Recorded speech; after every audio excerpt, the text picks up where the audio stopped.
Hello and welcome to Perfolink Festival CuerpAs International.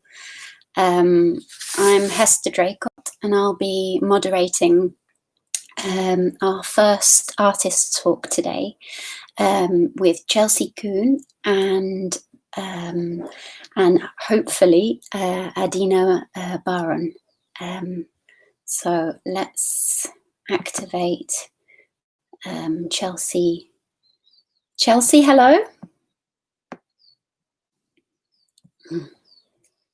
Let's wait for her to connect. Hello, Chelsea. Hello. Hi, Hester. Hello, welcome. Thank you for joining us today to start the festival Perfolink CuerpAs International. How are you today? Oh, great. Excited to be here. Really looking forward to the program and all the artists that are on. It's going to be an exciting 3 days, I think. Yeah, no, we're really excited to have you and to find out about your work and to discuss some of the topics that we've prepared for today. I'd just like to start off with a little introduction to the festival. So CuerpAs International is a continuation of a performance art festival. It's a series of events titled CuerpAs, Feminism and Performance. It seeks to create a point of reflection on the current movement of feminist themes in performance in the contemporary art world and seeks to investigate the current state of feminist performance and the work of contemporary artists. In the first version, artists from the United Kingdom, Poland, Taiwan, Mexico, Brazil, Peru, Argentina, and Chile presented their works. Due to the current pandemic, the second part of the festival is being carried out remotely, including this artist conversation.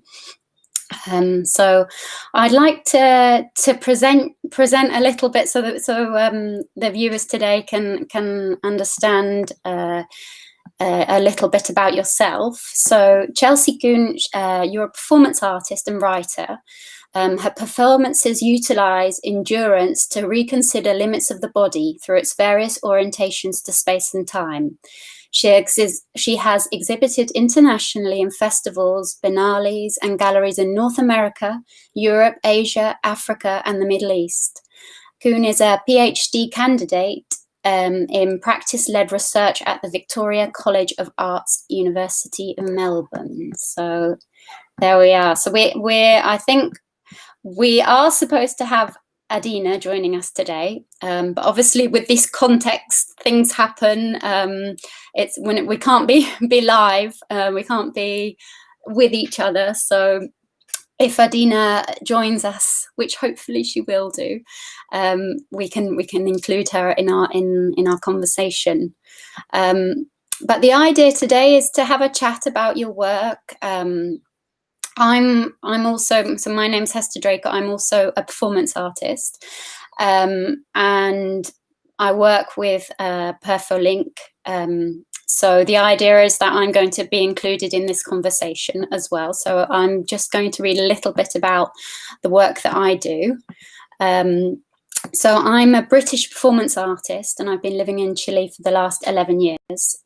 My current work aims to respond to and transform the gender bias in society. I explore the dynamics of being a woman and mother in my geographical territory and in turn examine the notions of this collective consciousness. Memory and identity make their way through my work as I investigate the spiritual through the bodily explorations of the unconscious through a mixture of meditative and reactive actions. So there's a little bit about myself as well. So the idea of today is that we can show a little bit about our work, you know, what we do, and then so that the public can see, you know, what kind of language we use, the aesthetical language that we use in our work. So these are examples of some of the first works that the last works that I've been doing. But I'd like to start with Chelsea. You're our guest, so I'd like to start with you today. Can you tell us a little bit about your work? And oh, hang on, I think we've got my work up. So yeah, okay. So let's start with Chelsea's work today. Just so you can tell us a bit about. So you're currently in Melbourne, aren't you? I am. So I'm from the United States, and I've been in Melbourne for the PhD program. So I'm about halfway through, and I've been here for 2 years. Okay, yeah. And how is it studying there and taking your practice to another country? That must be interesting to see the different types of performance art and to see how that varies from country to country. Absolutely. I guess one of the reasons why I wanted to study in Australia was it's one of the few countries, aside from, I think, the UK, some Scandinavian countries, and Canada, that offer that practice-led model. And so coming to Australia was really intentional, to be able to be conducting the research through the making of the performance work. So being able to talk through the feeling of the practice and the ideas that are driving the work through the making and putting that into the document, versus trying to do more of a traditional art historical doctorate. Yeah. And so that's really what drew me in, was this desire to kind of get into the middle of the practice and start asking the questions of, dismantling everything in the thinking. Why am I oriented towards some ideas more than others? How are my images being formed, and really getting down to the core of a lot of why this is happening.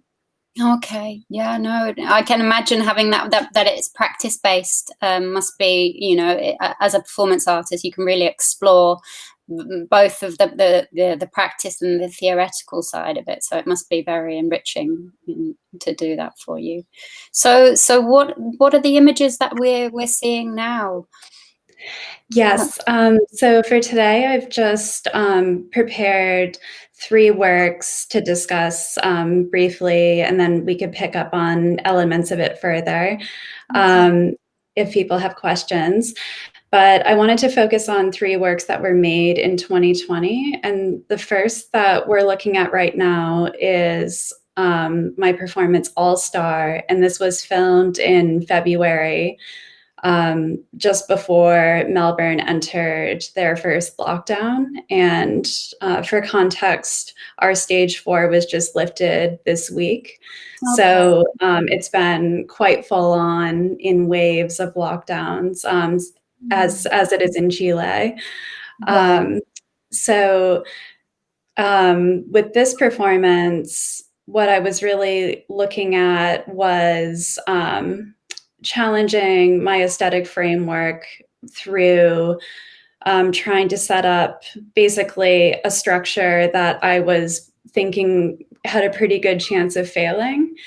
And the reasons for that are the structure of this piece was dancing and singing continuously to a loop of the song "You Spin Me Round Like a Record" by Dead or Alive. And it played on loop for 3 hours continuously.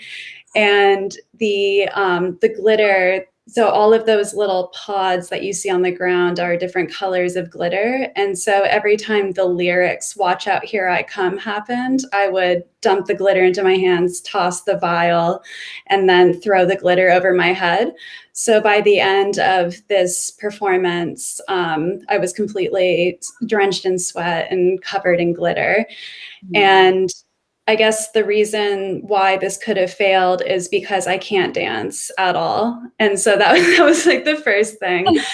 And and just really interested in seeing schematically where the body would go.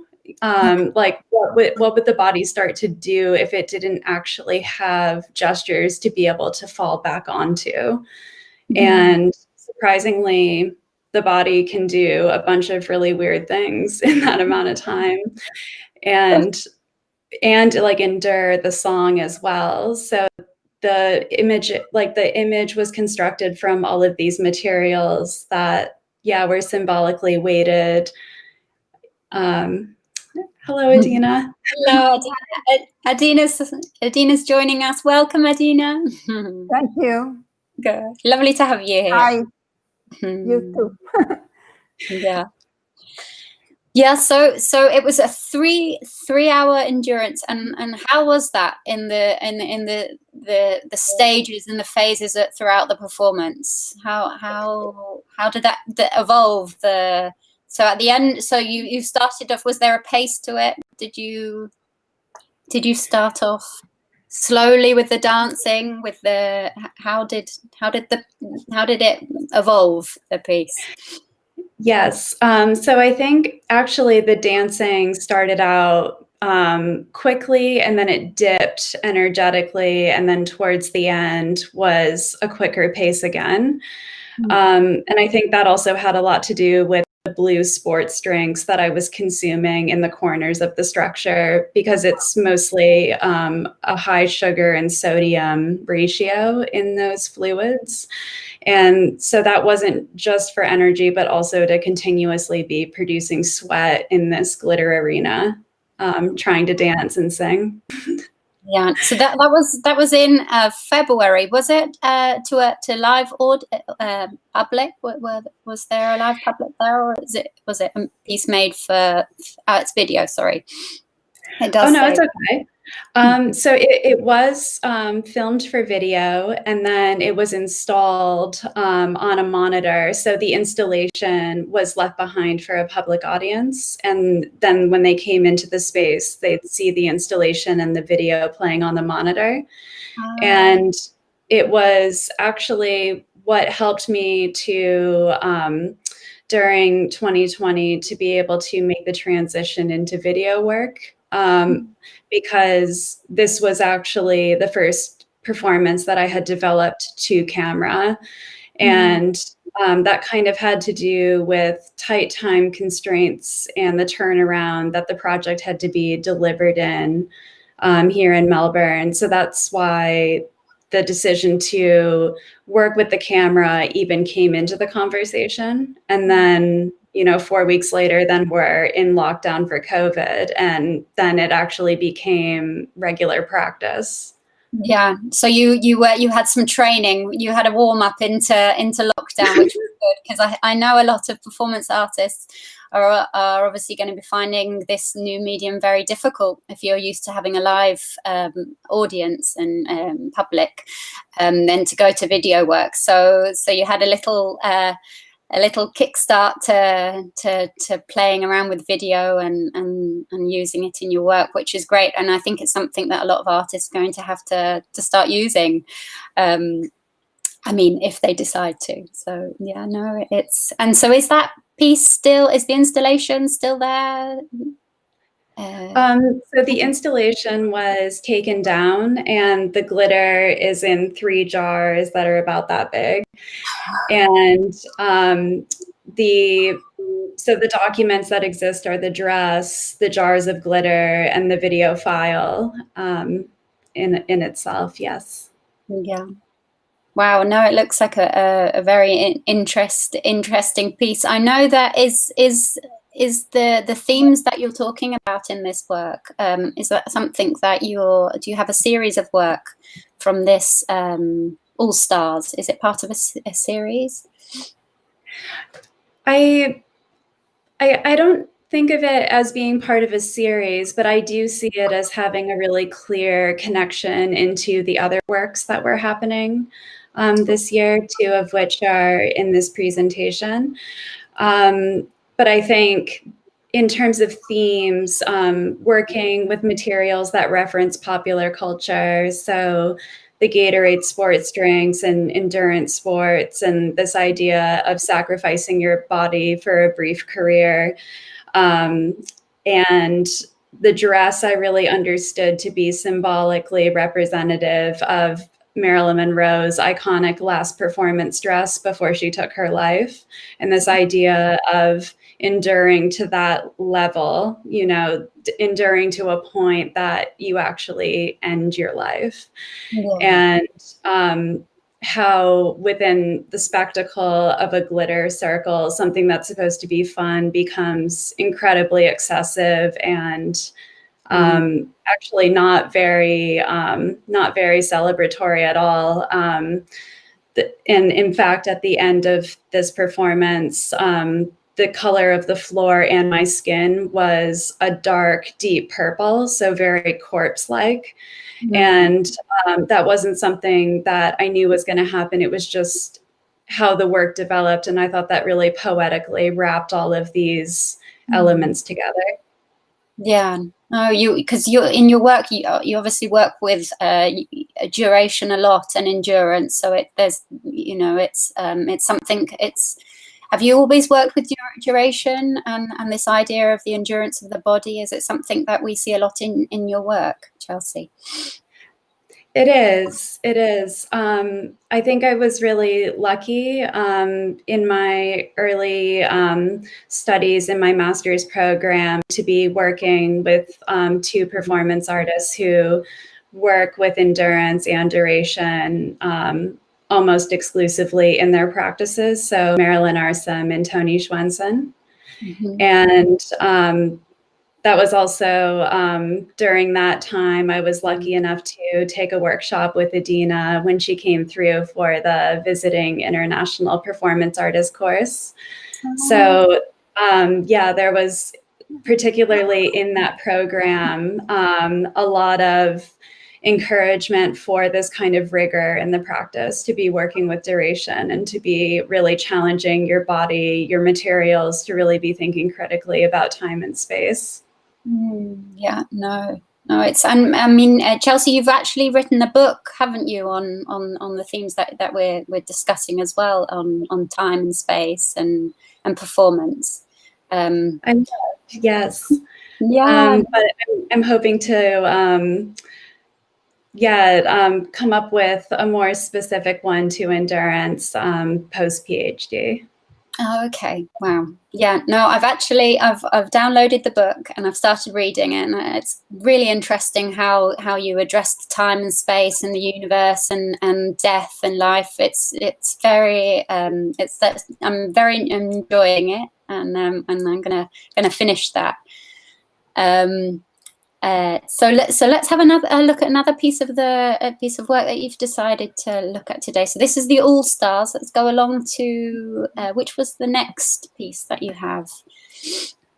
So the next one is Allegiance, and this was filmed in May. So this is March, 3 months after All Star, but as we've discussed during pandemic time and the COVID lockdowns, it's like 3 decades later, essentially.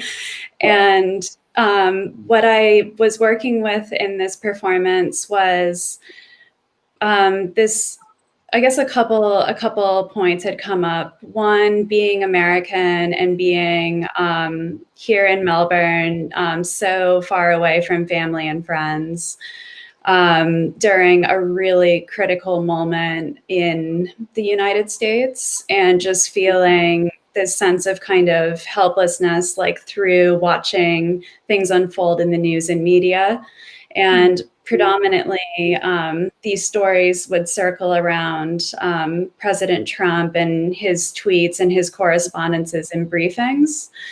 And so what I decided to work with was, from a really limited point of 4 weeks in April, to pull tweets and texts that he had put through to the public that were particularly distressing to me. So like what you're seeing on here is rating so high, Bachelor finale, Monday Night Football type numbers. And that was a comment he made in relation to the viewership ratings of his safety briefings for the coronavirus pandemic. So literally equating a safety briefing to The Bachelor. And then one is, a literal acknowledgement of it's a matter of life and death, but followed up by what can you do? And then the last image is the one that you see in the top left corner because it's an Instagram screen grab. But the last one was I had torn out a chunk of the pom-pom. So this plastic tinsel, literal piece of trash. And the poster says, "We are the envy of the world." So I think he said that maybe a day or two before the death toll had hit 100,000. And so what I was working with here materially was the safety reflective tape and this idea of how arbitrary that is. If what the object that it's on is supposed to be illuminated by light to tell you when you're unsafe and you can't see it, what is it doing?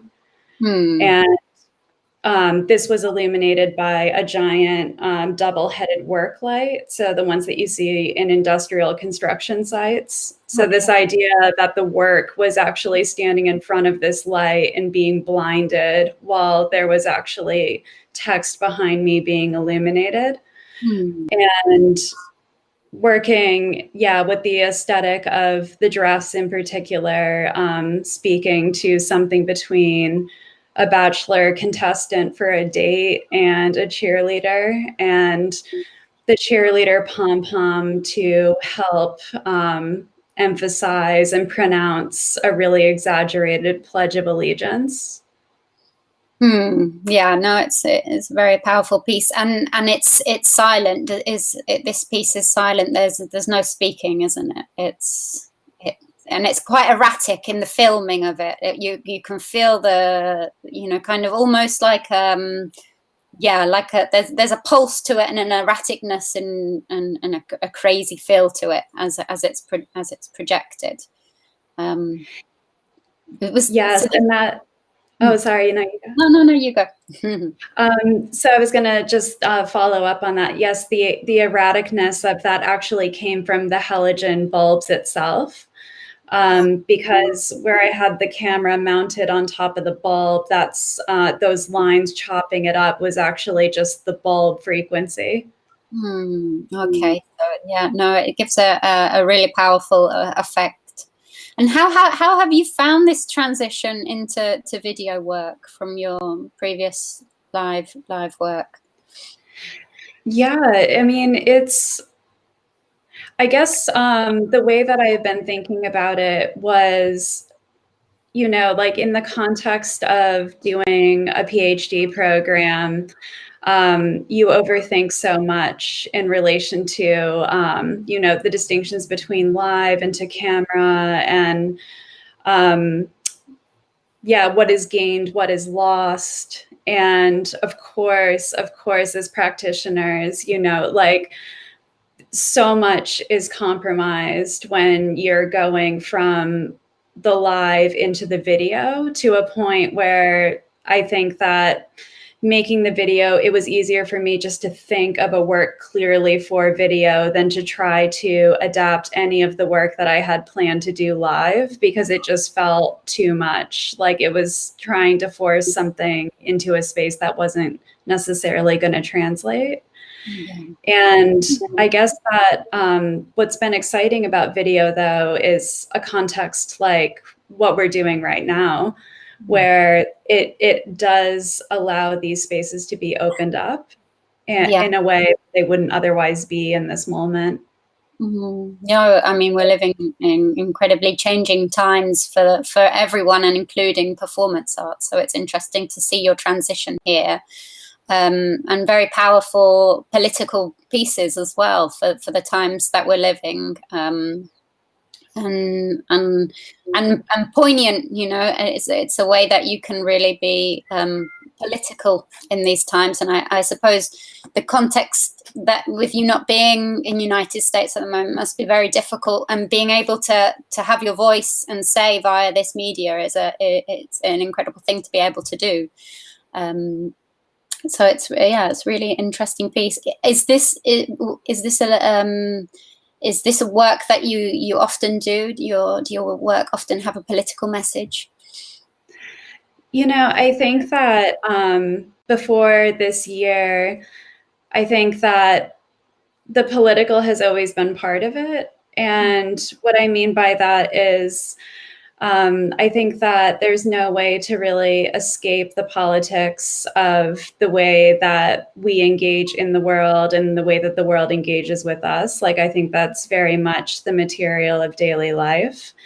But I guess that at the point of this year, 2020, it became way less, like it moved from a space of being more muted and a more kind of, well, maybe she's talking about something political, but maybe it could be this, to this space where it's like, no, like I'm absolutely talking about something political and there's no way to misunderstand that.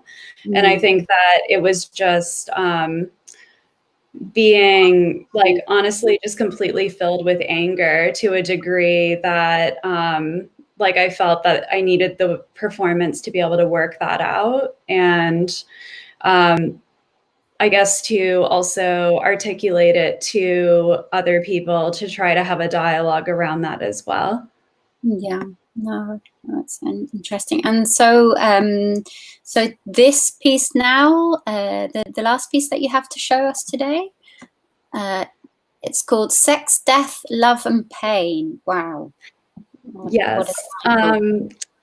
So what this was, for context, filmed in July, so 2 months after the cheerleading piece. So we've got glitter dance to cheerleading, 3 months, cheerleading to balloons, 2 months. So about 80 years in COVID time from start to finish. It's so true. It's merged. Oh my God. I know, it's actually pretty gross. But what I decided to do was to clearly still be working with the reflective aspect of letters, but to have the letters filled with my body, so the breath of my body. And in writing out Sex, Death, Love, and Pain, and doing a bunch of sketches around that, I was really compelled by the fact that the letters that make up death, like DEATH, all of those letters are essential for spelling out pain, love, and sex. And I just thought that was really interesting, and then was moving the words around and thinking, well, which ones are feelings and sensations and which ones are events? Like, which ones do we feel and which ones happen to us? And then can we also flip that, like, in other spaces and times? And so that was some of the thinking of how I got to the image. But for this performance, it was the letters divided up into 2 piles, where I was spelling out the words sex, death, love, and pain. And so the images you see are the spelled out words, and then collapsing the words into my arms and taking a kneeling position on top of them. So putting the weight of my body back on top of the balloons, and then slowly standing back up and extending it back out and placing the letters back into their piles so that the letters from the previous words could make the next word. And yeah, that was a brief window into a work that was still dealing with politics, but moving away from directly working with the president's tweets. Yeah, and obviously very current for what we're living, you know, and all of the thoughts and that enclosed space that we see, you know, it's all, you know, referencing the lockdowns that we've been having, and then the thought processes of being inside and having this life and death and these big questions kind of hanging over you. Is this, yeah, I'm so eager to see the video itself. the movement of the video. Is it possible? Can you show? Because I see stills all the time. I've been seeing stills. Yeah. And I want to see the video. I'm yes, curious.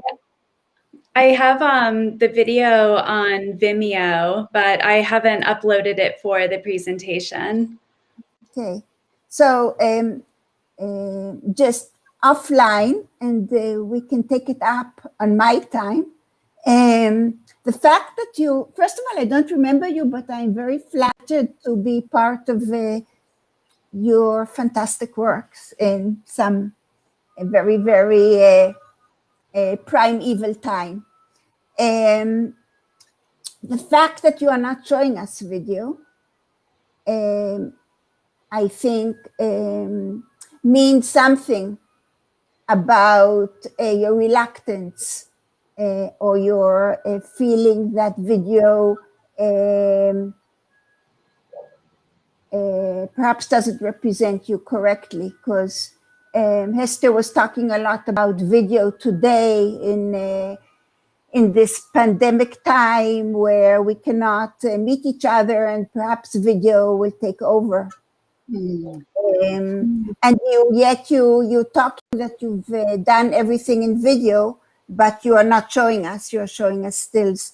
I think it means something about your really your genuine feeling about this medium at this stage, despite the fact that you are technically think that you have adopted it. I don't know if you really adopted it, in a deeper sense.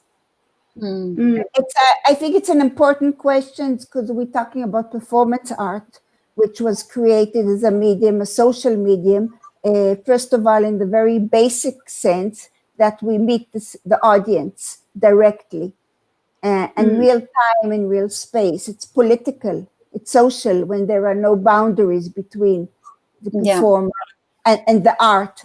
And here you are regressing technically, I will say, or maybe going forward, with technology. This is a very philosophical and important question.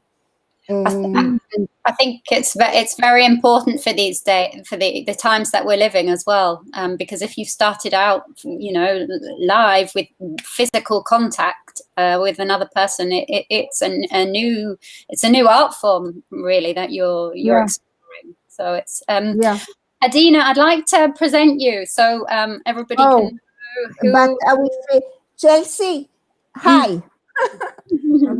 Hello. Would you like to respond, Chelsea, before we move on with the presentation to Adina? Is there? Well, I think in some way I've responded. I think,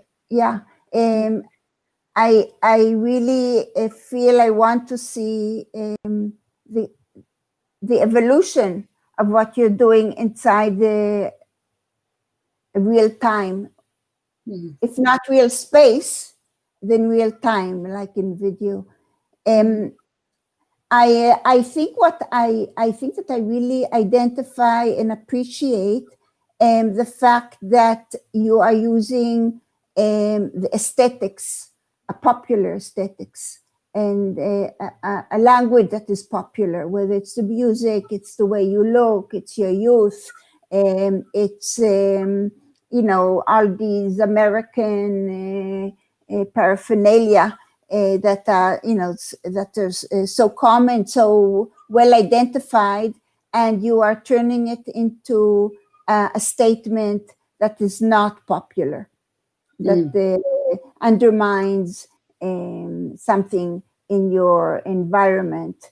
I think it's a great way of entering into somebody's consciousness.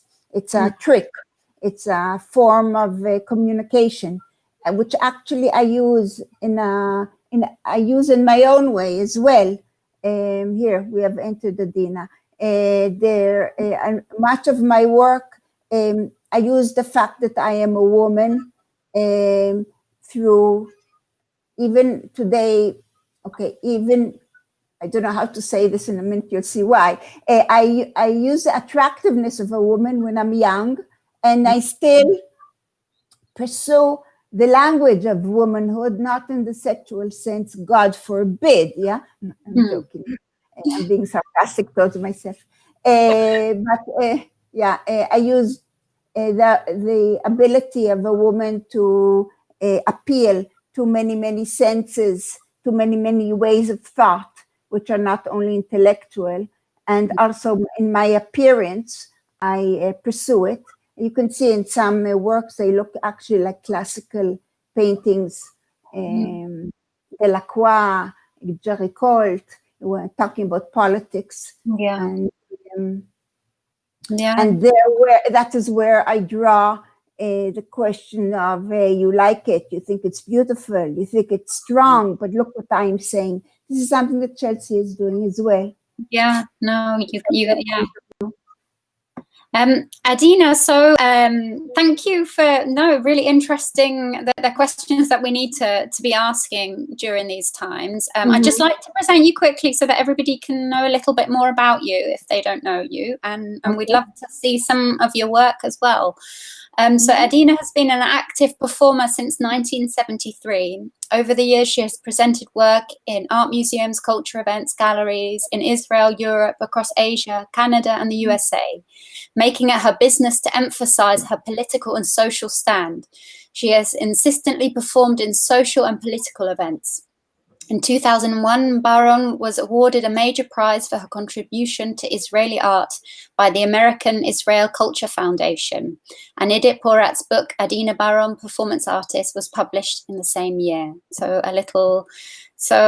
we have two writers with us today. Why am I writer? Your book, your book was published, but you didn't, my book? Was it a book about you? It says here. Yeah, it was. It's not me. I didn't write it. Okay. Yeah. It was conglomerated by a woman, Edith Porat, who is very knowledgeable about me. And she created this book when I was in 2000, 20 years ago. Yeah. We'd love to see some of the examples of your work, so we can. I agreed with Alexander that I will give him instructions through this live way in the most natural, without any boundaries, and it will be direct. And if I get mixed up, everybody will know what kind of a woman I am. That's not only confused about what should I show you now. So really, I have a conflict whether I should show you something from my very last work, which is during this pandemic. And it was actually a work that was done with the inspiration of my performance by Chobav Rashelbach, a lovely artist and philosopher. Or I should go back to other performances, and which I don't know. I should, you know what? I'll show you maybe two. I lost you. Have I lost you? No, we're here. Alex is just sharing the screen so he can share.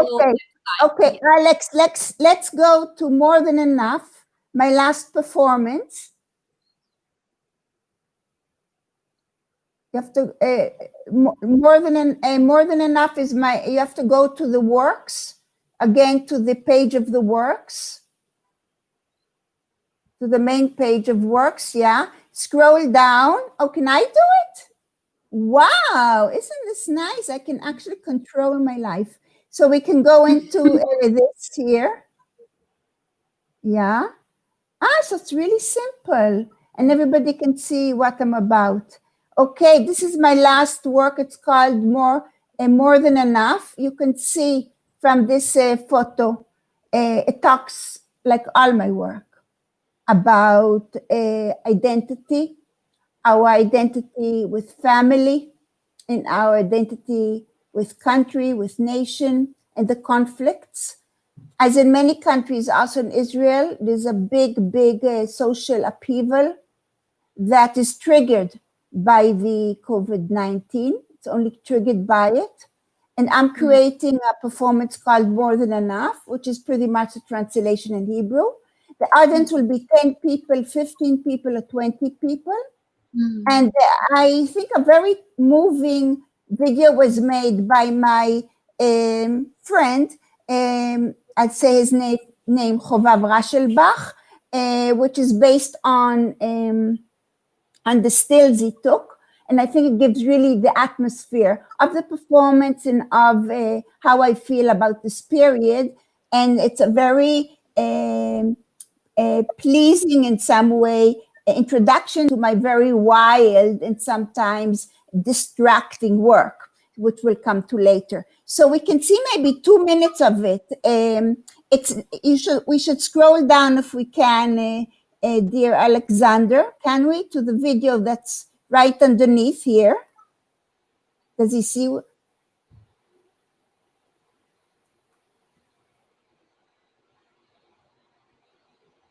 I can't scroll down for some reason. Yeah, it's this here. And I'd like from 3 minutes to 5 minutes to show it. Okay. I don't know if Alexander is having a technical problem. Maybe he might be unable to scroll down with sharing sharing the screen.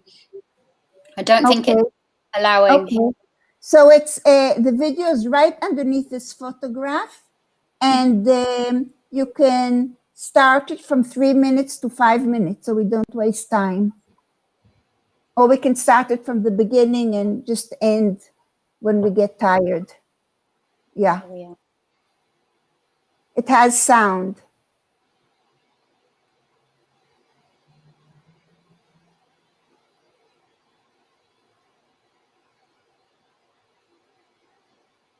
Oh, I see. Okay.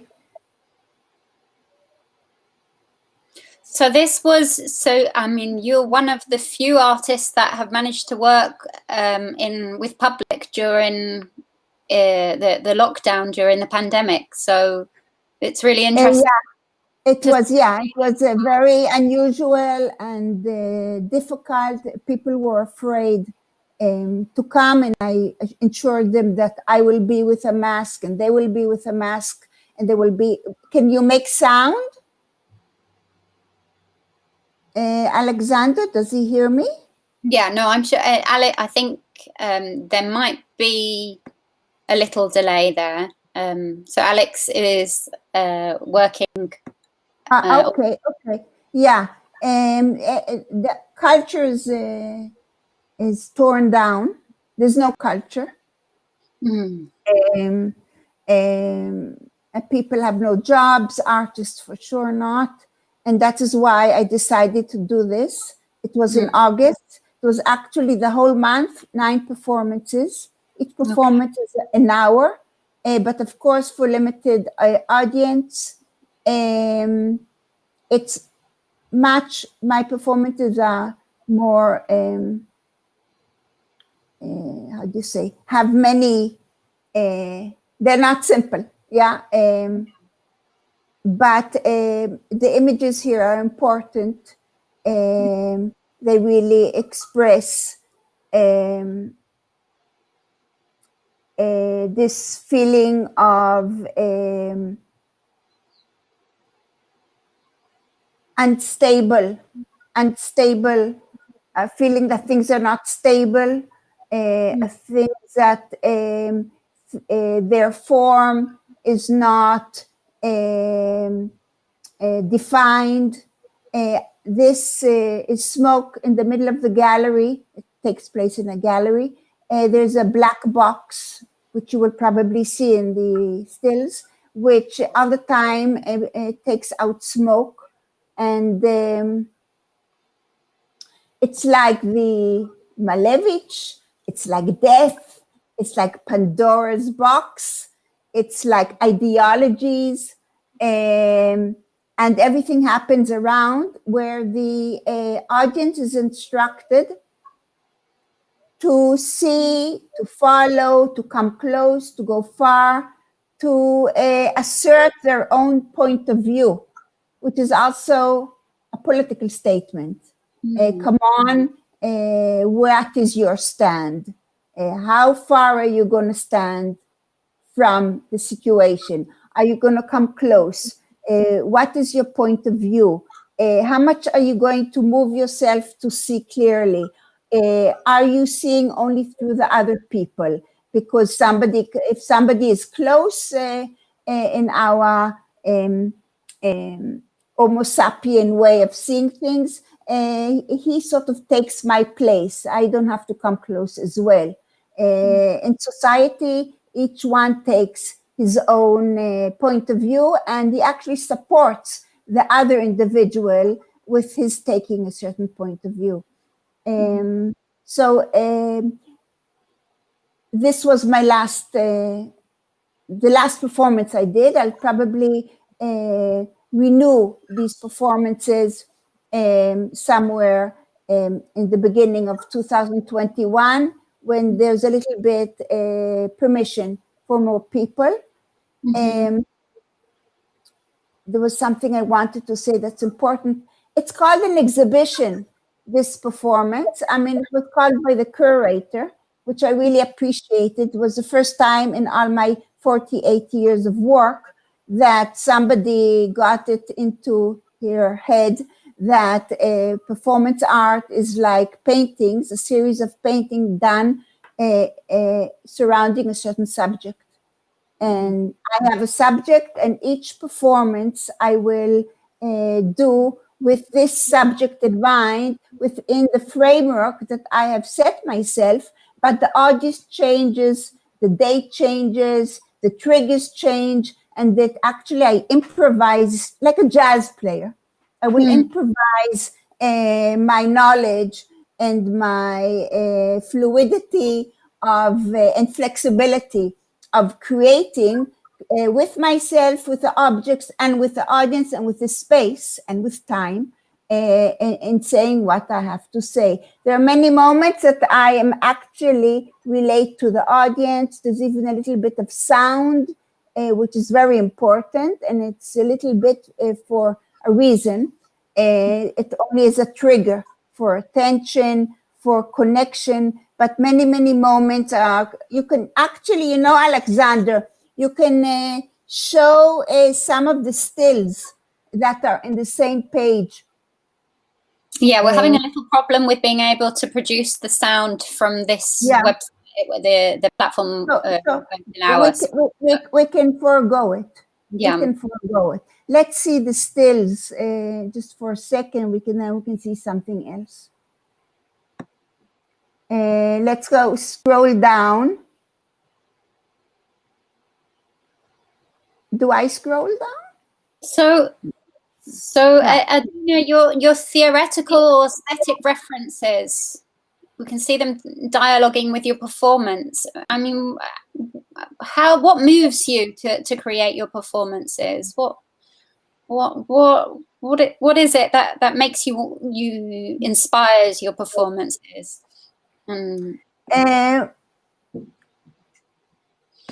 My performance is a visual work in real time, in real space.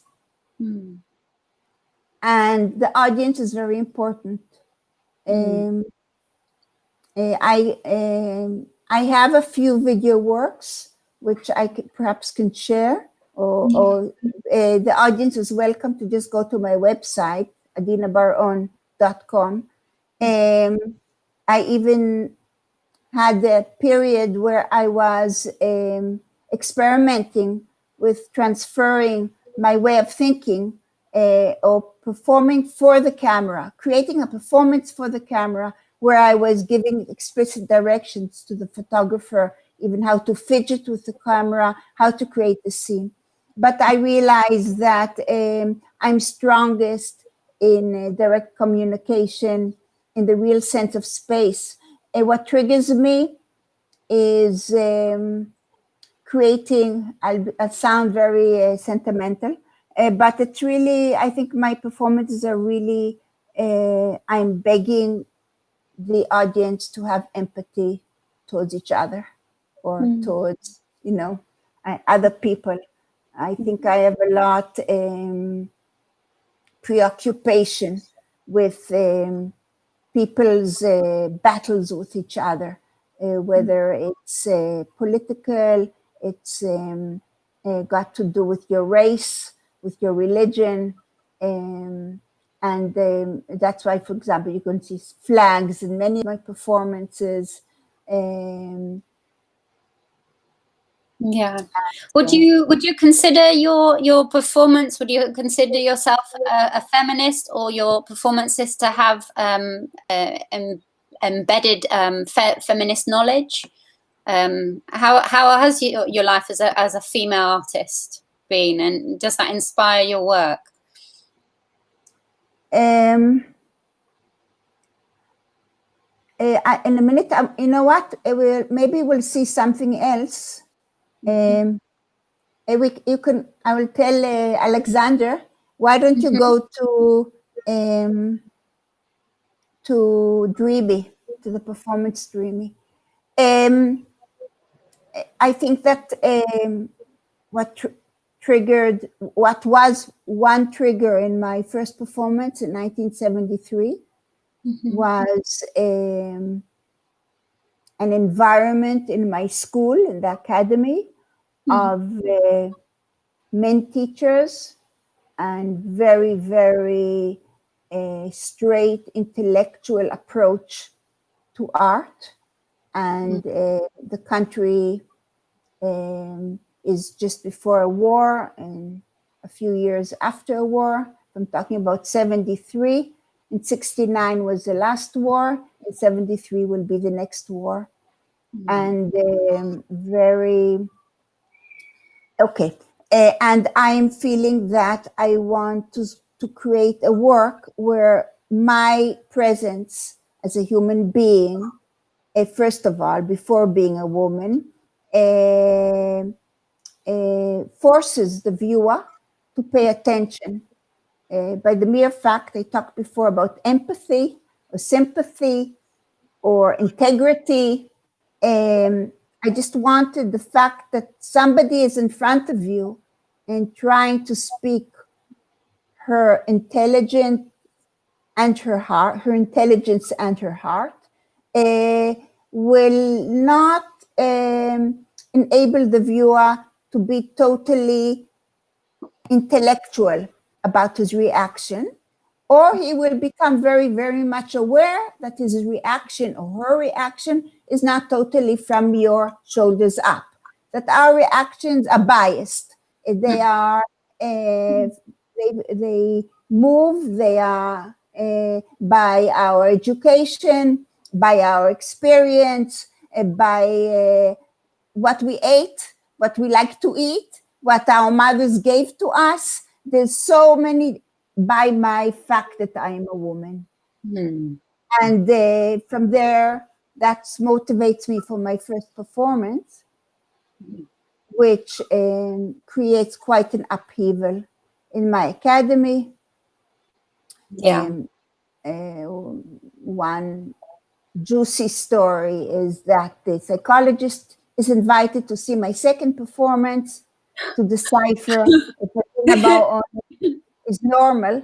And he says, she's a very sensitive, intelligent girl, and she knows how to play on your way of thinking and your emotions. So that's a good portrait of me. Yeah. But we haven't seen anything. Is Alexander having troubles? We're seeing some images from, it looks like you see something that I don't? We're seeing the images from the work. It doesn't say the work here. I think it was Dreamy that everybody's lying on the floor and you're in the middle. Can you see? Okay. Yeah, so I want to show you a little excerpt. I mean, I don't know how much. There's a video there, Alexander.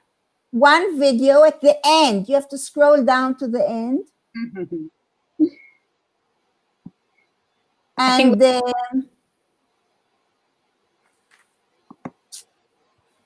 you find it. I'm looking for, and I was thinking that in order to not to make you suffer, you can see it from about 4 minutes 43 to 6 minutes 40.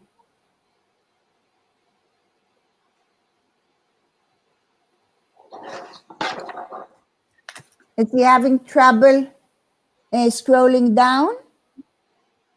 I think that there's a. Could you explain us a little bit about this work? So it's called Dreamy. We can see the images, okay. And while we're trying. Yeah. Okay. This performance I've performed in many places around the world, but also it was the war in Lebanon in 2006, and I was invited to do the performance. The war is raging. We don't feel it in Tel Aviv where I'm performing. And I see the audience around. You see, there's not many photos of it. And everybody lies down. The lying down bit is something which even happens in my performance before last. I can show you. It's called In Between. And then I lie down on my back singing. Maybe Alexander, before we try to find this video excerpt, we can go to the long text, and I can read it if I see it. Anyhow, the inspiration was that for years I'm lying down on my back and I'm singing. If you can call it, it's not singing. It's something stomach voice, which I want you to hear. Very much woman, very much on the way where it breaks your a very didactic, straight way of giving information. It's a wailing woman, it's a shouting woman. Well, we can hear a little bit. How come you can hear and I can't? That's not fair. I just heard a little bit. I don't know if it was you that was making the noises, but it's something that we can see a lot in your work, isn't it, Adina? You use this kind of unconscious kind of noise that resonates to the public.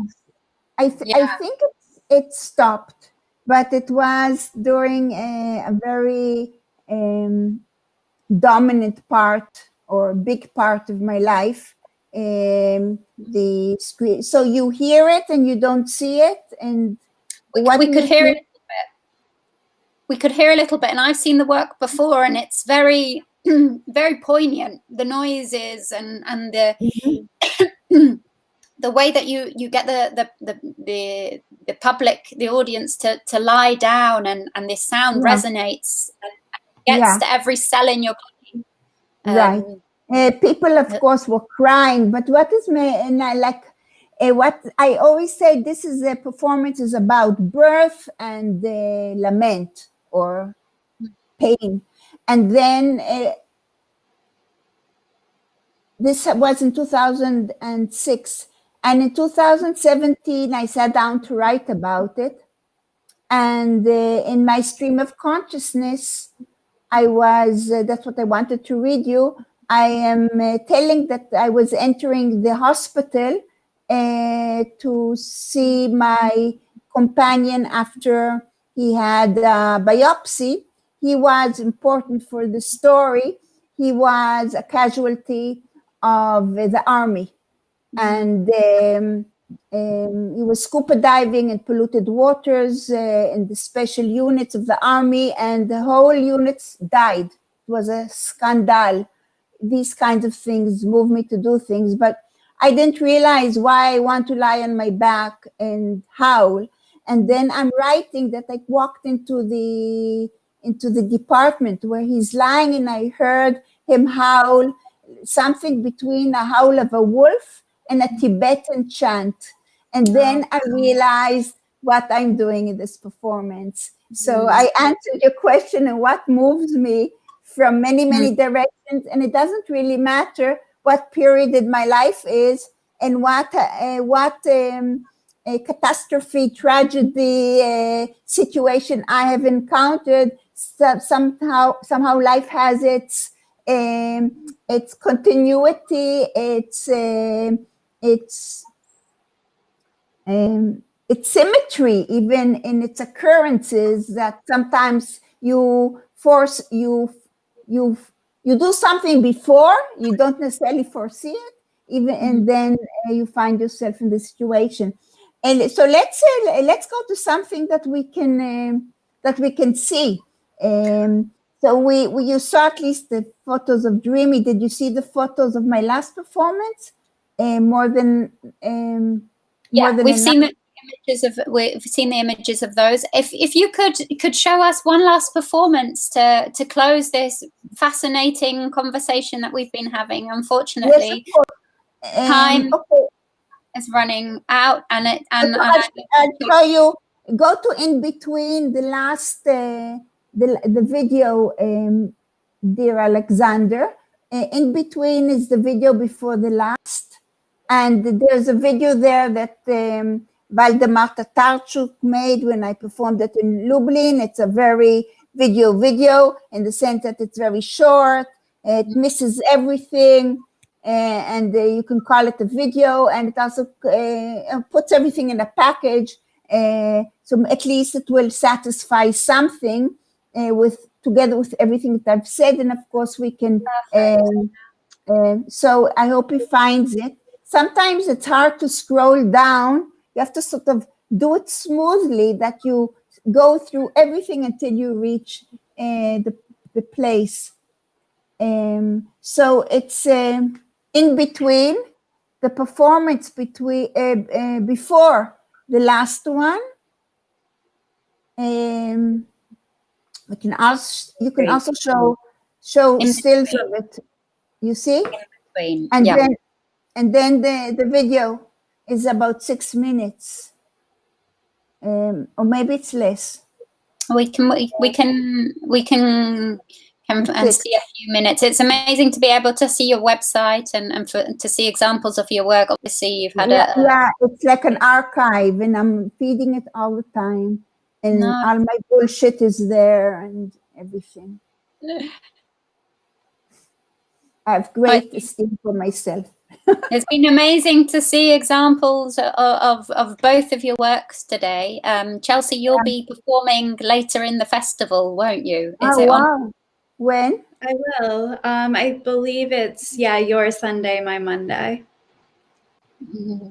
Okay. Please inform me about everything that's happening. Yeah, no, on the website, the perfolink.org website, there's the calendar with all of the events scheduled on there. Are you managing to see the video? Because I don't see you even. I think can you see us now? Okay, I think we're going to have to close our talk for today. Obviously, we're a live event, and we've got a live performance which will be coming up very shortly. So it's been absolutely lovely to see you. Thank you, Chelsea. It was a pleasure. Hester, it was a pleasure. And Alexander, that we can have longer to see more work, because it's truly inspiring, both of you, and it's been amazing to talk to you both. And I look forward. And we didn't see anything of yours. No, I will present some work tomorrow, because we will be having another artist talk. So I'll hopefully have time to present some of my work with in our second talk that we have tomorrow. And so you have to log on and come and listen to the talk tomorrow.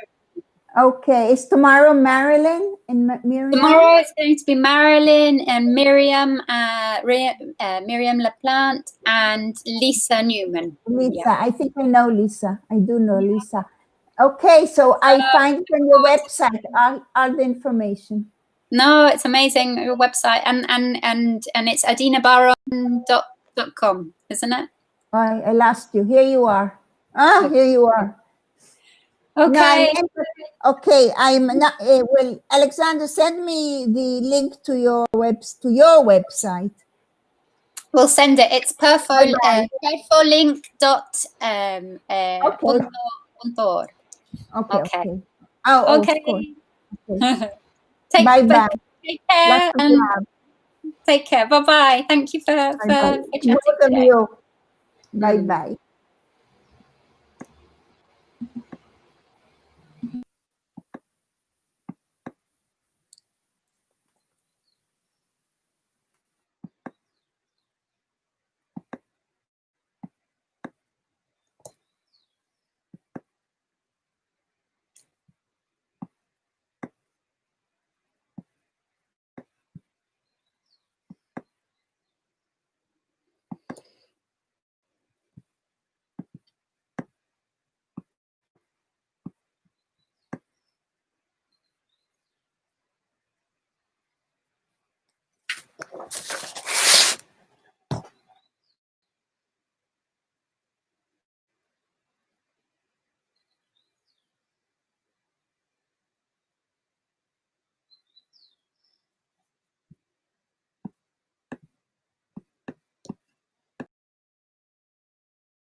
Here and now, here is earth, here is air, here is water, here is fire, here is physical space, here is my body, here are my writing hands, here are my eyes looking to the paper, here are my nostrils from which I can feel my breath, here are my feet feeling the cold from the ground, here are my painful ankles, here are my shin bones, here are my knees, here are my legs, here are my thighs, here are my hips, here is my vagina, here are my buttocks, here is my urinary bladder, here is my belly button and my belly, here is my stomach, here is my diaphragm, here is my intestine, here is my pancreas, here is my liver, here is my colon, here is my spleen, here are my ribs, here are my chest and my breast, here are my lungs, here is my back and my spine, here are my shoulders, blades and my shoulders, here are my armpits, here are my arms, here are my elbows, here are my forearms, here are my wrists, here are my hands and my fingers, and here in my neck with a congenital stiff neck. Here is my pharynx, here are my lymph nodes, here is my face, here is my noise, here is my mouth, here is my lips, here are my teeth and my tongue, here are my cheeks.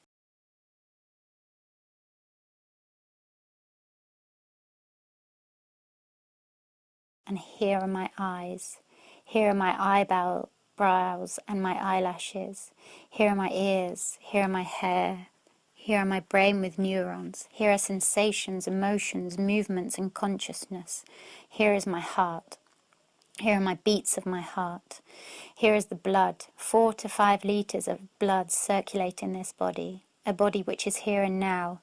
Now is now, between past and future. Now is now, never was and will come back. Now is the moment to be alive, alive, alive, alive, alive. A body alive in a physical space connected to other bodies. A body alive in a physical space. A body which needs to be. Let the body to be. Let the body to become. Let the body to become and give. Let the body to feel. Let the body to act. Let the body to slap. Let the body to look. Let the body to crook. Let the body to crock. Let the body to carry. Let the body to crack. Let the body to kick. Let the body to skip. Let the body to tickle. Let the body to listen. Let the body to be tense. Let the body to dance. Let the body to dump. Let the body to pump. Let the body to plump. Let the body to plume. Let the body to plump. Let the body to limp. Let the body to climb. Let the body to clap. Let the body to pad. Let the body to paddle. Let the body to punch. Let the body to crunch. Let the body to crush. Let the body to cry.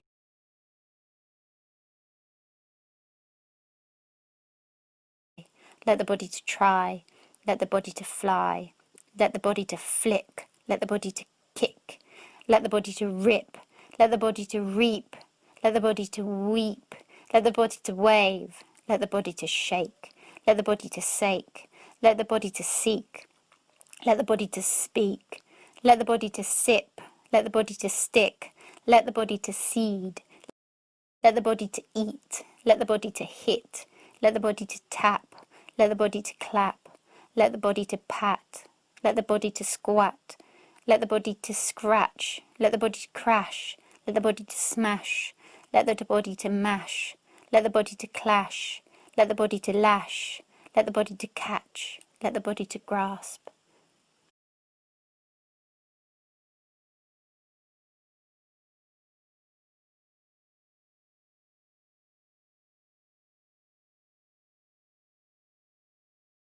Let the body to grab. Let the body to grow. Let the body to grow up. Let the body to throw up. Let the body to throw. Let the body to draw. Let the body to crawl. Let the body to maw. Let the body to know. Let the body to soar. Let the body to see. Let the body to sweat. Let the body to sit. Let the body to think. Let the body to sink. Let the body to drink. Let the body to rink. Let the body to link. Let the body to blink. Let the body to clink. Let the body to pink. Let the body to punk. Let the body to hunk. Let the body to gunk. Let the body to gump. Let the body to jump. Let the body to scrump. Let the body to trump not to be Trump. Let the body to run. Let the body to rant. Let the body to land. Let the body to plant. Let the body to plan. Let the body to play. Let the body to pray. Let the body to lay. Let the body to laugh. Let the body to love. Let the body to feel in love. Let the body to be in love. Let the body to be here and now. Now, now, now, now, now, no, no, not online, but here and now, wow.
Hello, Hester.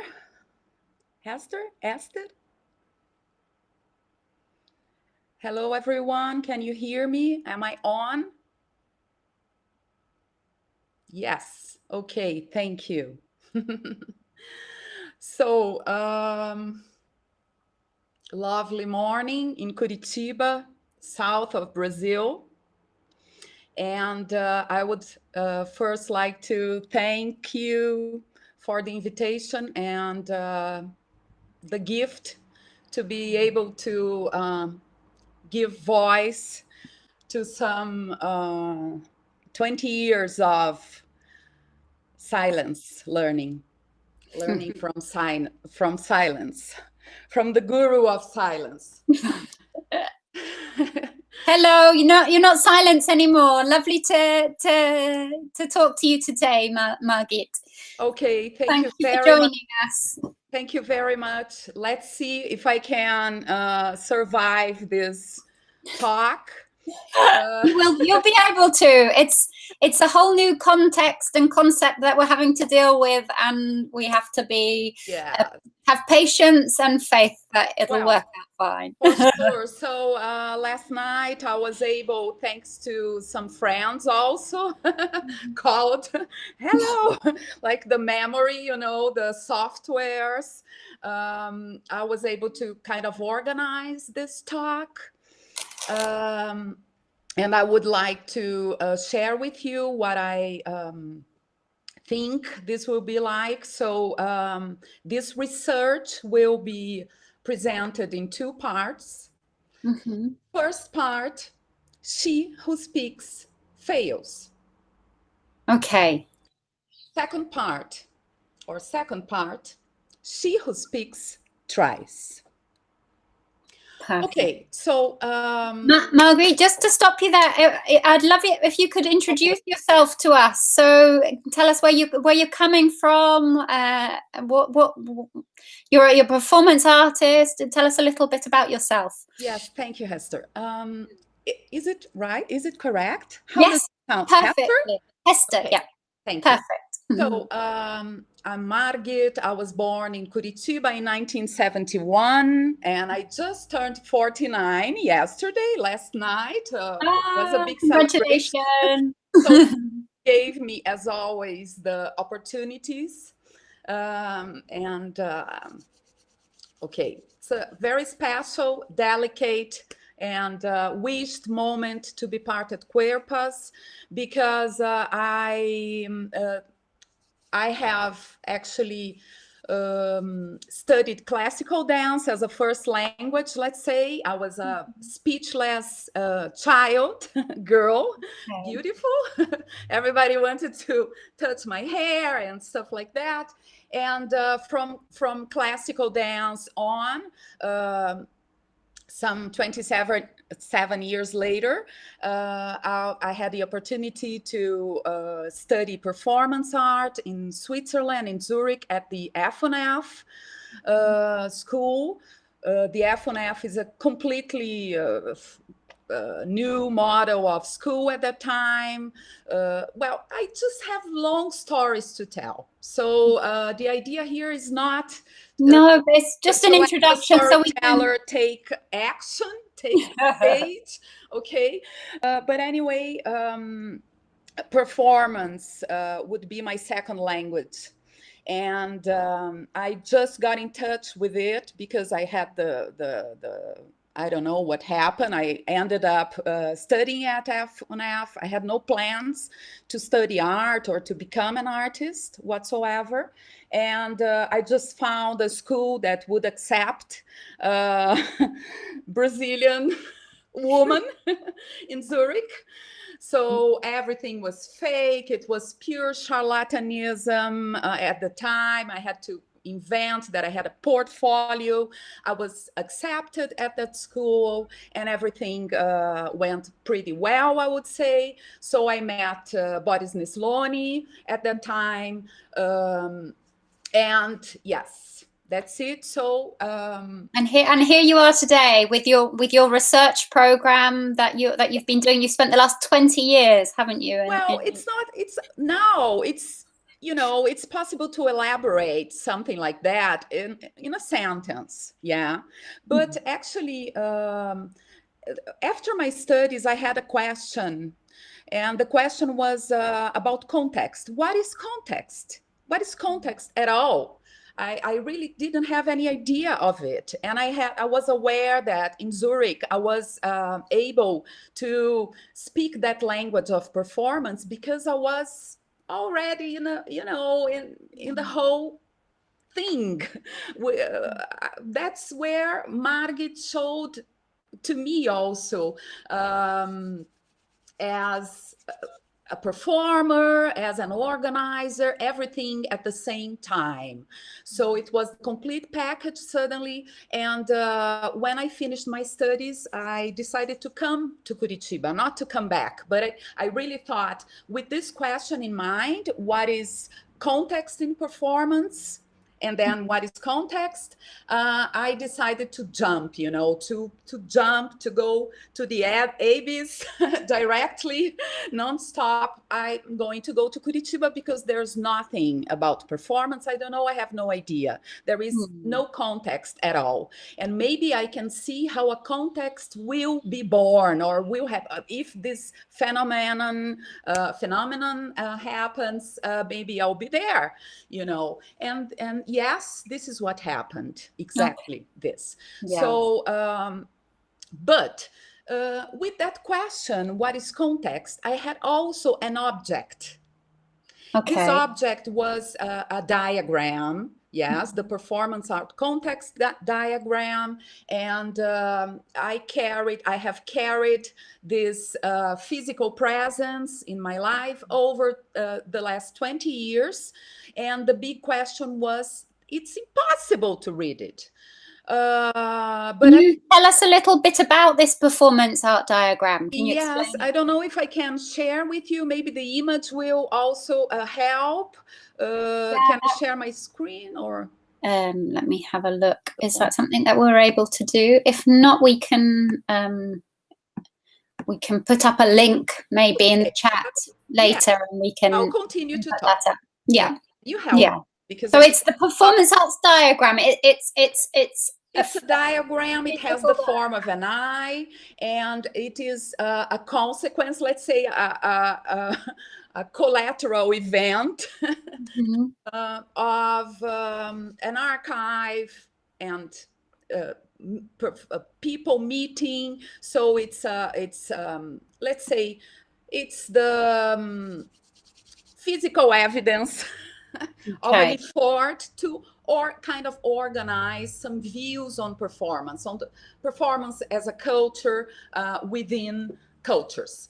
So, but the question was, how can one read this diagram? Okay, the answer could be very simple. If you have something like this, yes, and time, and I don't know, many, like a constellation of conditions in order to read it. So I thought, it was clear for me that I should, and I could, and I will translate this diagram. And then the question was, how can one translate a diagram? The answer was clear. Maybe the question came because the answer was so clear. If I am to translate this diagram, I should translate it to Portuguese and Spanish, and include some terms and artists from South America, let's say. Okay? Okay, good. But this, very slowly, never had a body, never happened to the other, let's say. But to me, it developed up to this moment here. So now we are talking, and I should say also that as a performance artist in Brazil, I just have no call to develop a career, let's say, or a practice, a regular practice as a performance artist.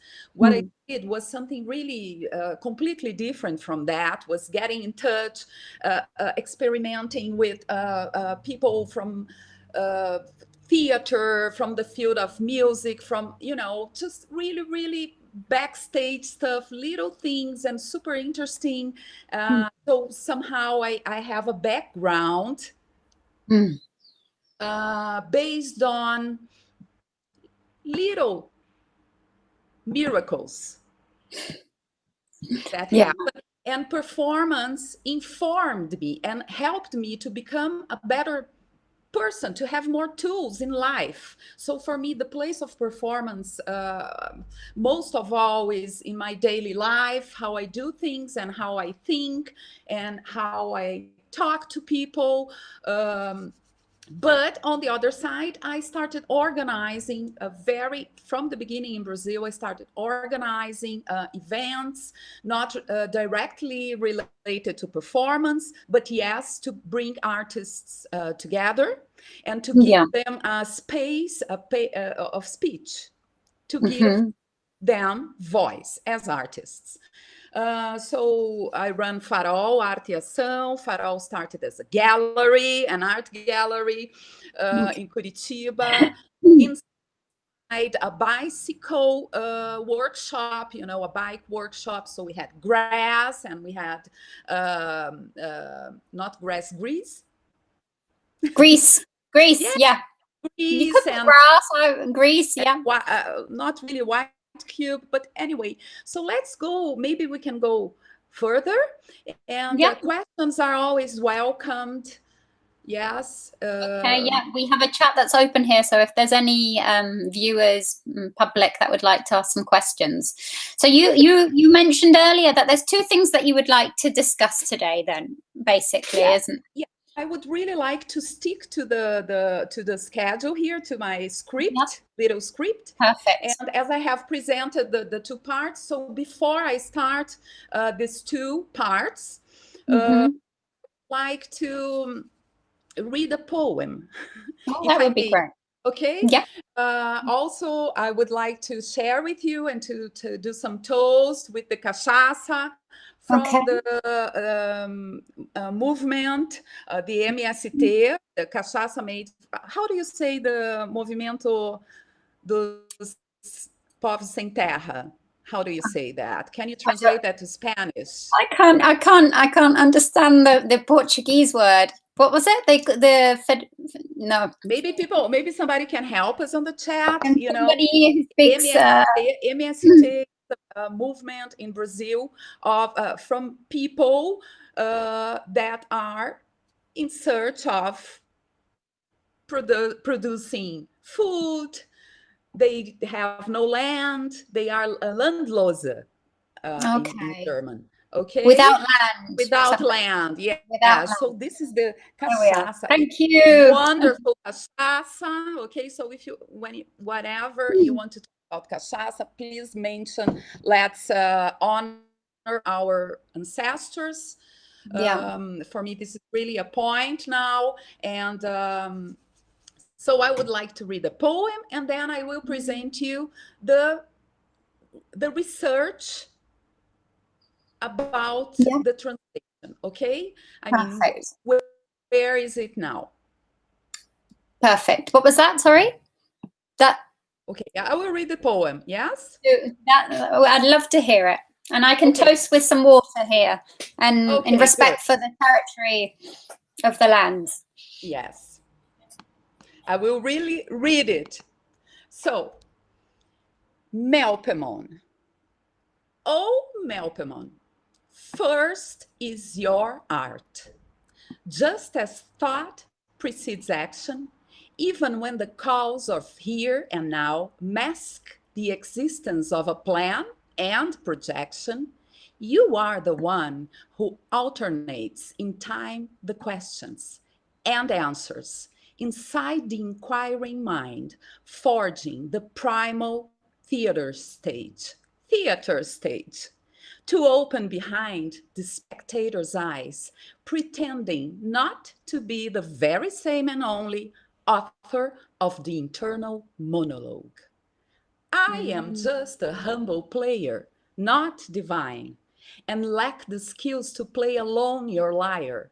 You assigned a second actor to the scene, and thus build space for the truth to be seen in neither of them separately, regardless for their virtues, but in between, like in the shining stars that bolt the sky to heaven. The constellation of boots appear in the north, suggesting lines where there are only dots. Sing to us, Muse, and renew our sight on the thousand pains we suffer blind. Amplify our claim through your architecture, adding to the singer, the dancers, and the core. Such is the violent plea of a tragedy. Show us fierce cruelty in its last modernity, and bring the goat for the sacrifice to suffer like a devil, a hero to find hard against fate with one single dollar bill. Let his disgrace be our liberty. Okay. Thank you. That was very powerful. Okay, so now I will present myself as an English teacher. I have invited my students. I have some private English students of English. They're all girls, women, and I hope they are there. So this presentation will be directed to them and shared among all. Okay? Okay. If you have any question, please feel free, because I will really need your participation. Heather, tell me, how much time do I have? We have, let me just find out how much time we've got left. I think we have about 10 minutes left. So okay, that's good. So let's be quick. I need to share my screen. Can I do it? Let's just talk to the, yeah, we've got 15 minutes tops. So can we share Margit's screen? Is that possible to do that to the? If not, I can send dear Alexander a link. That could be as well. I'm not sure. I'm not sure if you have that possibility to do that. I will. Yep, you can share your screen. That's fine. You should be able to go along to one of the buttons along the side. Can you see anything that allows you to share your screen? The bottom, activate screen share at the bottom. Yes, I do. Just, you know, there are so many windows here, and I think this is dramatic. Let me find. You're one of those. I'm included. One of those, million windows. Yes, looking for the button. Okay. Okay. Okay, we're seeing your screen now, Margit. Oh, beautiful. So I'm going to share with you this, okay? It's a website. It's called Diagrama Performance. And can you see it? Yes, we can see the diagram, the performance diagram. Okay, so this is the diagram. It was developed by Boris Nisloni and Gerhard Diermoser. And if anyone wants further information on everything that I'm going to talk, please get in touch, okay? So, because I really want to cover the time. So this is the image of the diagram. Of course, it's huge, and I just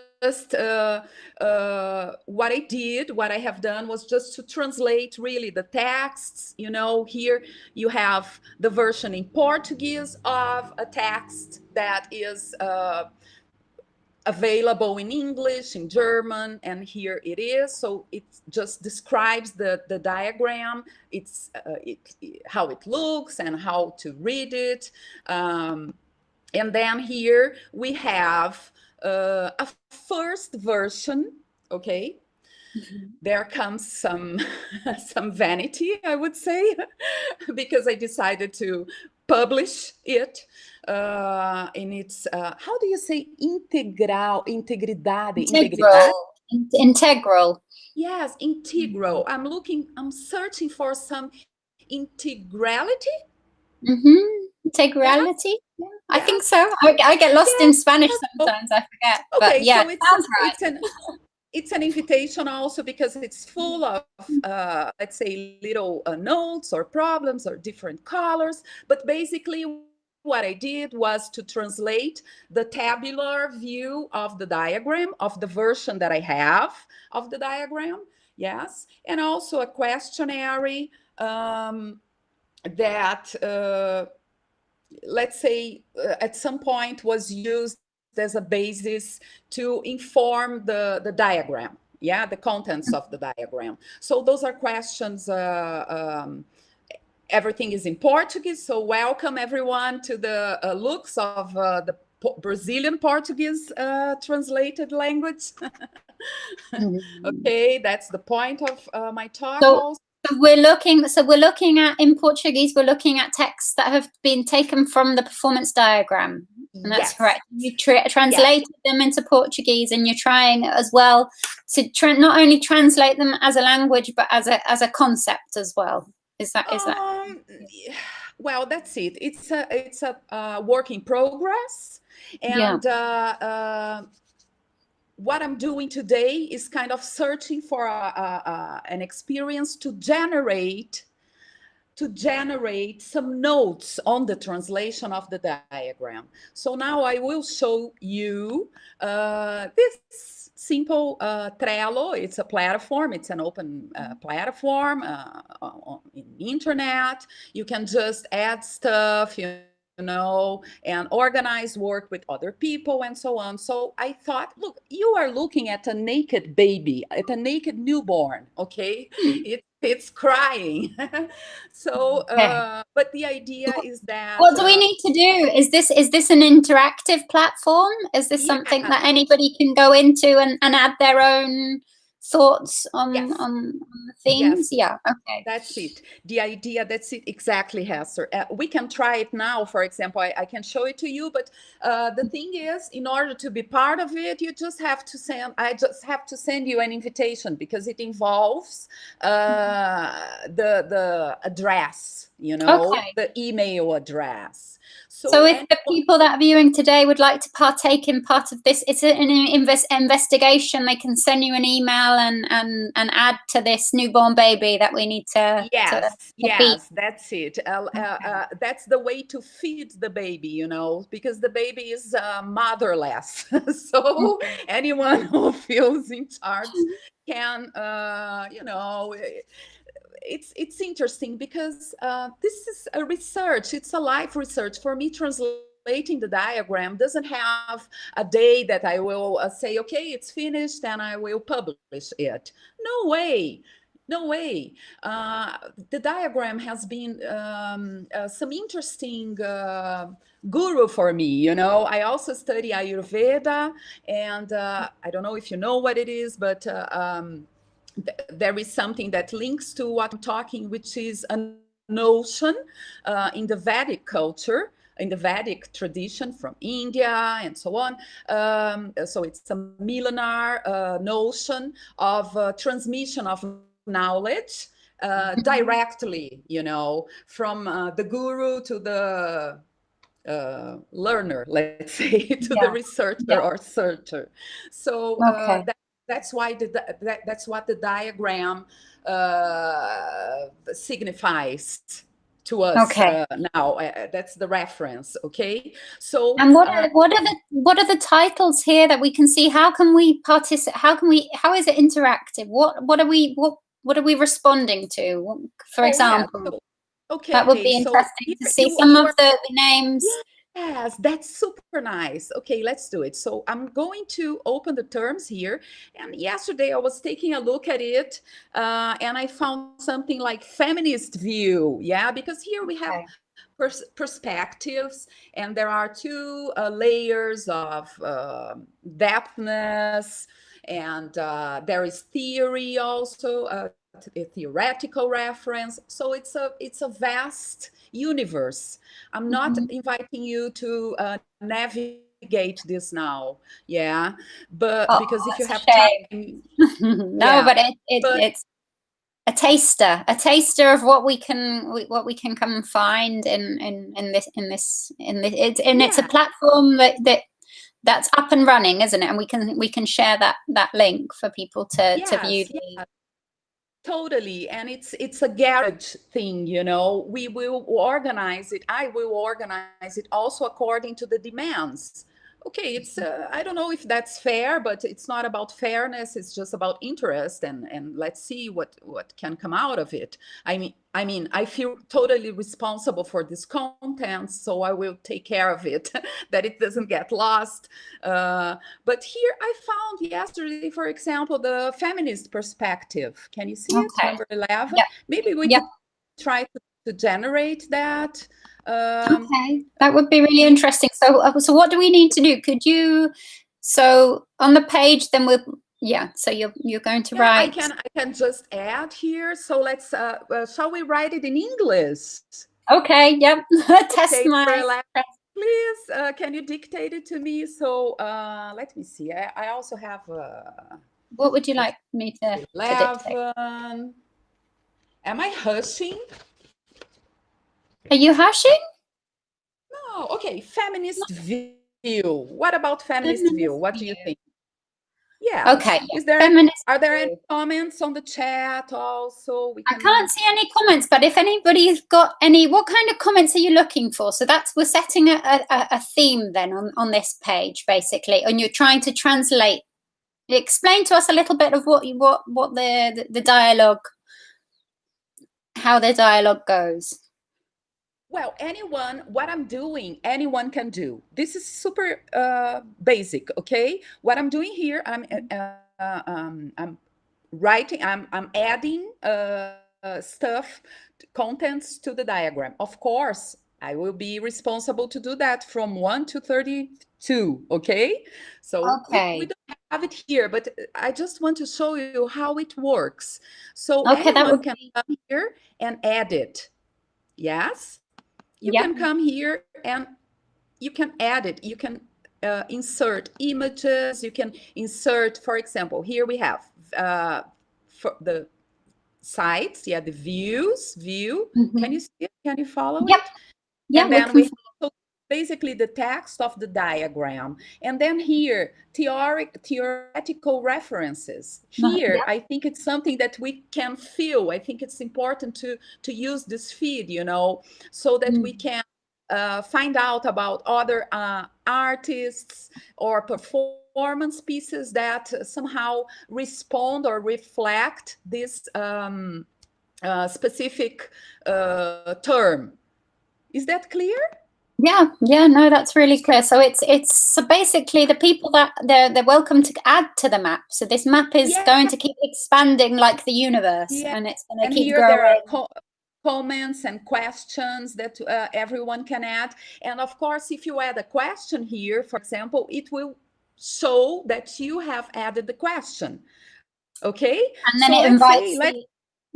Okay. So then, when we're inviting the audience, like the viewers today, to interact with this platform, and it would be great if we could keep this feminist view chain going and go deeper into that, being in the context of the festival, being about feminists and culture. So that would be would be great. So what do we do now then? Well, what to do is and then we have research here. Here, I thought this is the space where link to videos or any kind of link or text. Let's say more, you know, you really can load stuff here. Yes, images and stuff like this. And then, of course, well, it's pretty simple. So now, what do you suggest? What would you like to do now? I would love to hear from the audience, the participants.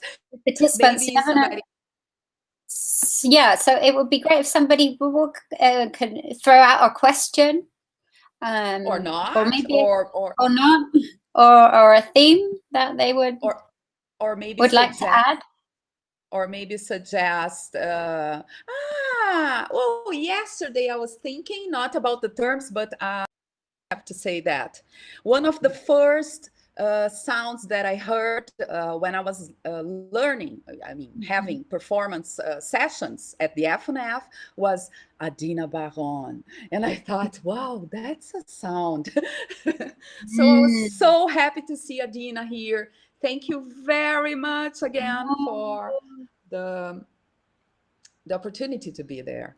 No, it's been amazing talking to you, and very inspiring. Kind of, you've given me a taste and the thirst to explore more this map, and I think it's a crazy, incredible opportunity to create this. Forum's not the right word, but add to this expanding universe and see how this map can grow. Yes, of course. With the participation of the participants. So it's been really interesting talking to you today, Margit. Yeah, thank you. Okay. Well, please join us. We have the second block of performances today from 1700 and it's 5:30 today in Chilean time. Yeah. We're going to be seeing some work, some live performances today. So you're obviously very welcome to log on and see the performances. Están muy bienvenidos a volver a ver los performances en vivo hoy día desde las 5:30, que vamos a tener una performance en vivo. Así que por favor vengan a participar y aprovechar este festival CuerpAs que estamos viendo en línea. Okay, sí, lovely to talk to you, Margit. Vamos traducir, vamos exercitar este ejercicio con las palabras, que es muy rico, es muy lindo, es un universo a ser descubierto por nosotras. Y vamos el mapa también va a estar traducido en español, ¿o no? Para que... Yeah, that's the idea. That's the idea, to invite for a conversation, you know. And if there is somebody from, I don't know, from Russia, Polynesia, come in. We will find a way, you know. So yeah, but the focus is South American performance memory. Perfect. Thank you so much. And we'll look forward to exploring the map further. Take care. Thank you for guaranteeing that I am alive. No. Beijos, beijos, queridas. Beijos. Ciao.